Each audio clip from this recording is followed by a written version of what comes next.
মানবতার অভাব, ঠিক কিনা? মানুষের অভাব নাই, মানবতার অভাব। আজকে দেখেন মহিলারা কত নির্লজ্জ হয়ে গেছে, পুরুষরা কত নির্লজ্জ হয়ে গেছে। একটা কুকুর প্রস্রাব করে, ওই কুকুরটা রাস্তা দিয়ে যখন যায়, তার যখন প্রস্রাব পায়খানার বের হয়, সে এরকম দৌড়ে সামনের দিকে যাইতে থাকে, সামনের দিকে যাইতে থাকে। ওই কুকুরটা চিন্তা করে, এখানে মানুষ, এখানে আমি কি করে প্রস্রাব করব, এখানে কোনো আরাম নেই। কুকুরটা এরকম রাস্তা দিয়ে যাওয়ার সময় এরকম ভাবে যাইতে থাকে, যখন দেখে মানুষ দেখা যায় না, গাছপালা কিছু দেখা যায়, তখন ওই গাছপালার দিকে যায়, যায় একটু ঘুরে গাছের একটু আড়ালে যায়, তারপরে কুকুর একটা পা উঁচু করে প্রস্রাব করে, ঠিক কিনা? কিন্তু ভাই মানুষ এত নির্লজ্জ হয়ে গেছে, মানুষ রাস্তাঘাটে মা বোনদের সামনে দাঁড়ায় দাঁড়ায় প্রস্রাব করতেছে, ঠিক কিনা? রাস্তাঘাটে মানুষের সামনে প্রস্রাব করতেছে, টয়লেট করতেছে। মানুষ কুকুরের চাইতে নিকৃষ্ট হয়ে গেছে, ঠিক কিনা? আল্লাহ বলছে উলাইকা কাল আনআম বাল হুম আযাব। মানুষ চাইতে জানোয়ারের চাইতে, চতুষ্প জানোয়ারের চাইতে নিকৃষ্টতম জানোয়ার হয়ে গেছে। আল্লাহ কোরআনে মানুষকে সর্বশ্রেষ্ঠ মাখলুকাত, আশরাফুল মাখলুকাত হিসেবে মর্যাদা দিয়েছে। সেই মর্যাদা এখনো আছে, যে মর্যাদা রক্ষা করে তার জন্য, ঠিক কিনা? মর্যাদা আপনাকে রক্ষা করতে হবে, আপনার মান, আপনার সম্মান, আপনার ইজ্জত আপনাকে রক্ষা করতে হবে। তাহলে এই যে দেখেন রাস্তা দিয়ে যুবকরা যায়, রাস্তা দিয়ে যুবকরা যাওয়ার সময় প্রস্রাবের ব্যাগ হয়েছে, যে মানুষের সামনে পেটের চেইনগুলা দাঁড়ায় দাঁড়ায় প্রস্রাব করতেছে। আরে বাবা, উপরে তো একটু লজ্জা পায়া সামনে যায়, সাইডে গিয়া লোকালয় থেকে একটু দূরে যায়, গাছের পিছনে যায় প্রস্রাব করতেছে, যাতে কুকুরের লজ্জাস্থান না দেখা যায়। তুমি একজন পুরুষ মানুষ বাবা, তুমি রাস্তার সাইডে এরকম ভাবে দাঁড়ায় দাঁড়ায়, এই রাস্তা দিয়ে কত মা বোনেরা যাচ্ছে, তুমি কেমনে রাস্তার পাশে দাঁড়ায় দাঁড়ায় তুমি প্রস্রাব করো?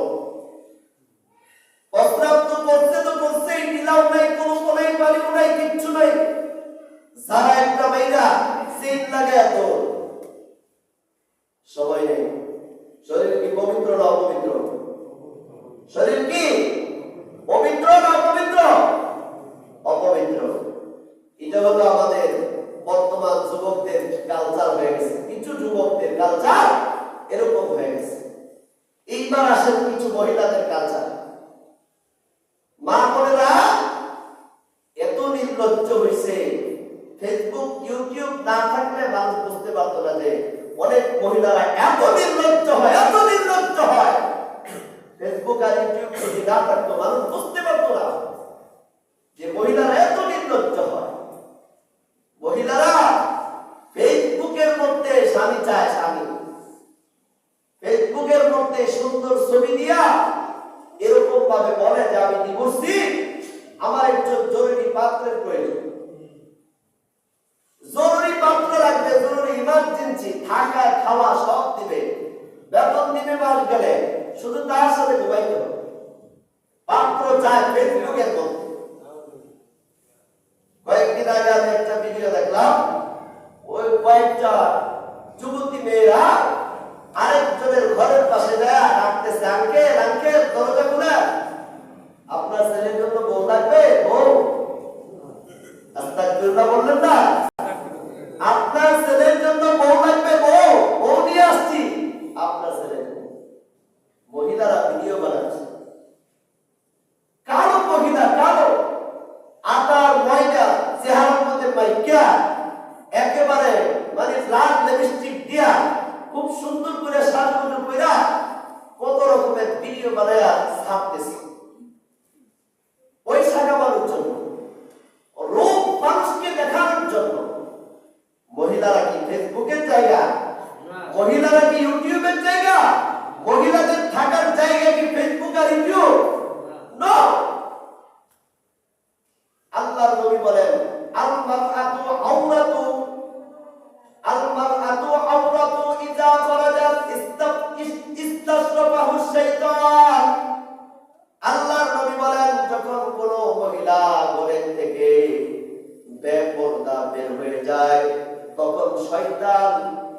মহিলাকে পর পুরুষের নজরে উত্তম অনেক সুন্দর করে দেখায়, ঠিক কিনা?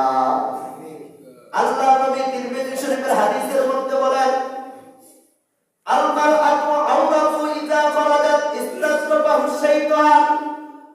মহিলারা হলো আদরণীয় বস্তু, মহিলারা হলো ঘরে থাকার বস্তু।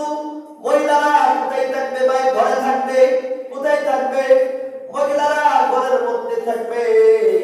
এই মহিলা যখন ব্যাপারটা হয়ে যখন রাস্তায় বের হয়ে যাবে, যখন রাস্তায় চলবে, শয়তান তাকে অন্য পুরুষের চোখে উত্তম অনেক সুন্দর করে দেখাবে। এজন্য আল্লাহর নবী বলেন, ও মহিলা, তুমি তোমার ঘরকে তুমি যথেষ্ট মনে করো, ঠিক কি না? ঠিক। ও মহিলা, তুমি তোমার ঘরকে তুমি যথেষ্ট মনে করো। তুমি ঘরের বাইরে যাও না, তোমার জন্য ঘরই উত্তম। 2000 সালে, 9000 সালে